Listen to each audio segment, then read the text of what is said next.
One thing that makes the Annapolis Maritime Museum really unique is that we're on the water. The museum is actually owned by the City of Annapolis, to run it both as a museum and an environmental education center. It's used for canoes and kayaks, but it's also used for children and dogs wading in the water. So a lot of places when they're teaching, they're in the school or in a schoolyard, and we're in the water, we get kids in it and muddy and wet, and they get to really experience and feel it and get to see all those animals in their natural environment. Our shoreline had significantly eroded for over, say, the last 10 years. Before, we didn't have a lot of space to take the kids out, and there were rocks in the way, and it just wasn't a great natural environment.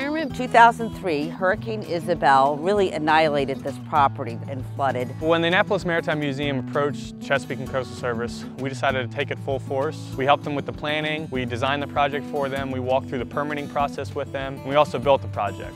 We really felt that if we were involved from start to finish, we could create the best product in the end. We didn't just create a linear stone revetment. We took two headland points. We made them with smaller material sizes, the cobblestones, and we placed sand behind them to create a nice crescent-shaped beach. Not only helps the building become more resilient to large storm events, but also is aesthetically pleasing to the community. They can come down, they can bring their children, bring their pets, walk the shoreline. It's really a place to use and to enjoy. I was astonished by the technique because, first of all, it involved 500 tons of rock, 300 tons of sand, and nearly 2,000 native plants. This project is great because it better enhances the habitat here at the Annapolis Maritime Museum for their living classrooms. So we see about 6,000 kids here at the museum. Now that we have the living shoreline, we're going to be able to take kids out on the water. So we'll be able to do things like seining and crabbing and fishing, which we haven't had the space to do before. When we talk about the Living Shoreline program and what this offers to the city, and for the people that are in the legislature, so often things happen on the Eastern Shore, Western Maryland, they never get to see it.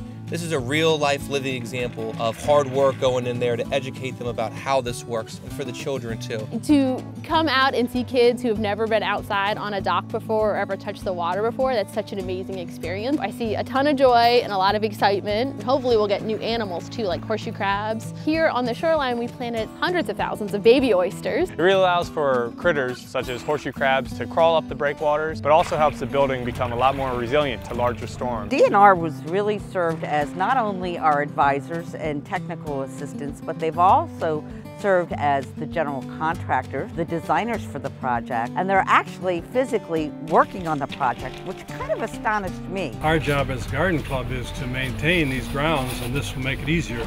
Natural growth of grass is something that doesn't need to be mowed, doesn't need to be tended. The concept of this can be applied anywhere. The community loves it. The shoreline installation has made a dramatic difference in our museum property. We're thrilled with the result, beyond our expectations. It's been a really great experience, and I'm really excited about the shoreline coming and all the new things we're going to get to do.